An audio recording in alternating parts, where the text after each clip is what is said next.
You cannot expect to have a frozen forehead and a brow lift, because to get a brow lift, you need to be able to lift. So anyone who saw my video on Instagram, I was talking to you guys about the Botox point in the tip of the eyebrow and why I literally hate this injection point.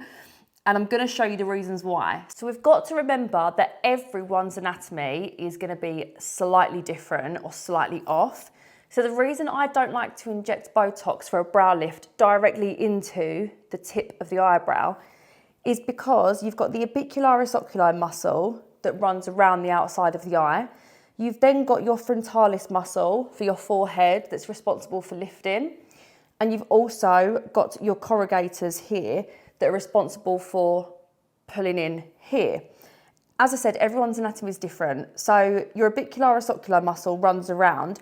Some people's might be thicker, they might be thinner, they might be more wider, more narrow, especially for corrugators here.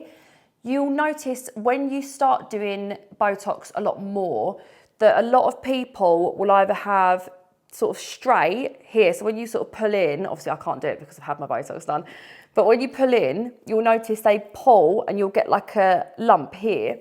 Other people, they'll pull in and it'll be coming up at a diagonal angle. This is why you can't ever stay to a specific map for a person. So on here, you can see it's drawn up like this and then it comes up like that.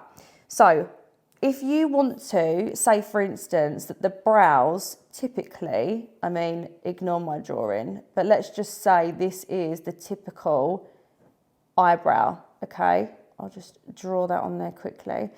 If we are gonna say, right, everyone who's having a brow lift is gonna have it in the tail of the brow and then that's it.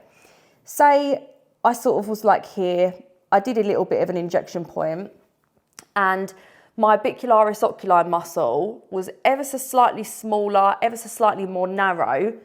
And where I'm thinking that I'm safe, I'm injecting and actually I've caught the frontalis muscle, which is where you're gonna feel heavy. So the frontalis muscle is responsible for lifting.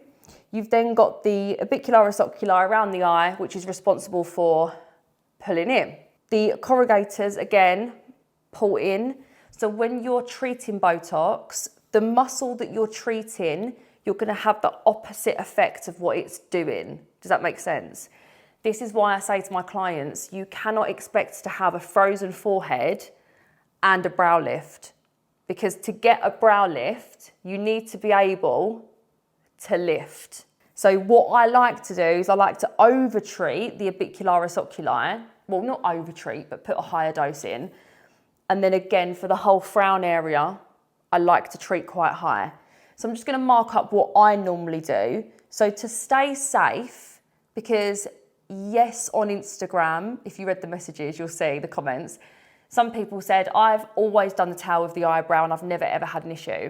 That's absolutely fine. You might just be lucky in a sense of your positioning might just be okay.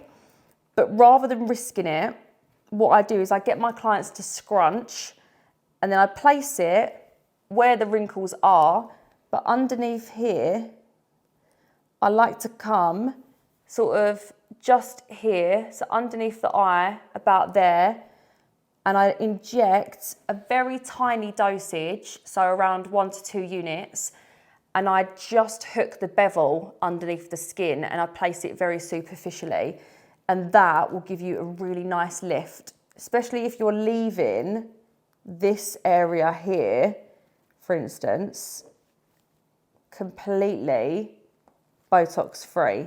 Because again, where the eyebrows are, this is where you're gonna get your lift. So I treat here, I treat in the middle here, like this. And then sometimes I will treat the forehead if someone has got lines, like on myself. I have treated my forehead a couple of weeks ago. I can still move. So I might just do a few quite high up in the middle of the forehead muscle and leave these bits empty so that I've got room to lift. I really, really hope that makes sense. Please comment below if you've got any questions at all, and I will try my best to get through and answer all of your questions. Please subscribe, it really, really helps my channel. If you like this video, give it a like, and I will see you for the next one.